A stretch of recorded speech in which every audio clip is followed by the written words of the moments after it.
Morning বন্ধুরা, আমি মাম্পি নতুন আরেকটি ব্লগে তোমাদেরকে ওয়েলকাম। তো দেখো, সকাল সকাল আমি রেডি হয়ে নিয়েছি। রেডি হয়ে কোথায় যাচ্ছি তোমাদের সাথে সেটা পরে বলছি। তো দেখো, রাস্তায় বেরিয়েও পড়েছি। আর ওই দিকে দেখো মা আর ছেলে ওরা আগে আগে হেঁটে যাচ্ছে, আমি ওদের পেছনে আছি। তো দেখো, আমার ছেলে একা একা হাঁটার চেষ্টা করছে, আর মা এইদিকে ওর হাতটা হাত ধরে যাওয়ার চেষ্টা করছে, কিন্তু ও তো হাত দিলই না। আর এইদিকে দেখো গাড়ির কাছে চলে এসেছে এবং গাড়িটা ছেড়েও দিয়েছে। আর আজকে আমরা যাচ্ছি দক্ষিণেশ্বরে পুজো দিতে যাচ্ছি। তো ব্লগটা প্রথম থেকে শেষ পর্যন্ত দেখতে থাকো।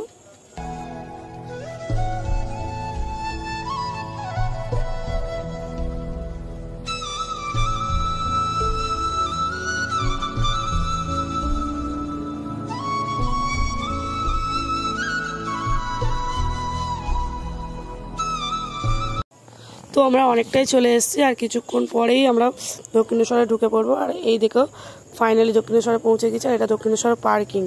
তো পার্কিং করে গাড়িটা তারপর আমরা মন্দিরের ভেতরের দিকে যাব। আর আমরা এইদিকে মন্দিরে যাওয়ার জন্য দেখো এই জায়গাটাতে এসেছি প্রসাদ কেনার জন্য।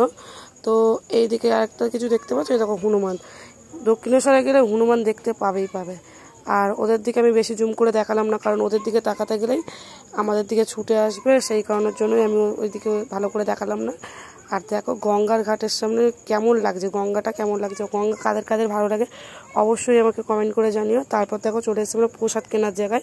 এইখানে যেদিকে চারিদিকটা দেখতে পাচ্ছ সেই দিকটা পুরোটাই প্রসাদ কেনা কিনতে পারবে আর কি। আমরা দেখো এর মধ্যে 4 নম্বর দোকান থেকেই প্রসাদগুলো কিনেছি। আর আমরা যখনই যাই 4 নম্বর দোকান থেকেই কিনি।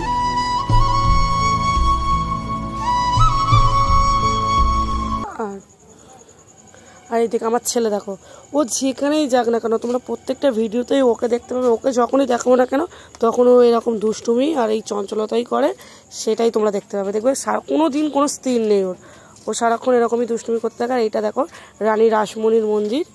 তো এখানে আমরা চলে এসেছিলাম কেনাকাটি করতে পুজো দেওয়ার পরে। আর পুজোর ভেতরের মন্দিরটা তোমাদেরকে দেখাতে পারলাম না, কারণ মন্দিরে ওখানে কোনো ক্যামেরা মোবাইল কোনো কিছু অ্যালাউ নেই, সেই কারণেই দেখাতে পারিনি।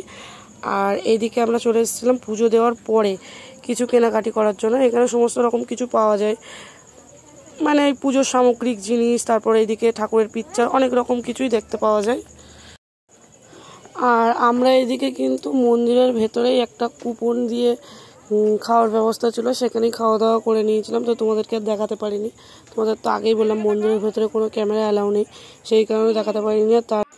আর তারপর বেরিয়ে পড়লাম বাড়ি চলে আসার জন্য। তো আমাদের বাড়িতে আস্তে আস্তে অনেকটাই রাত হয়ে গেছে। আর এটা আমার হাতে দেখতে পাচ্ছ, এটা মায়ের প্রসাদ। আর ফাইনালি বাড়ি চলে এলাম।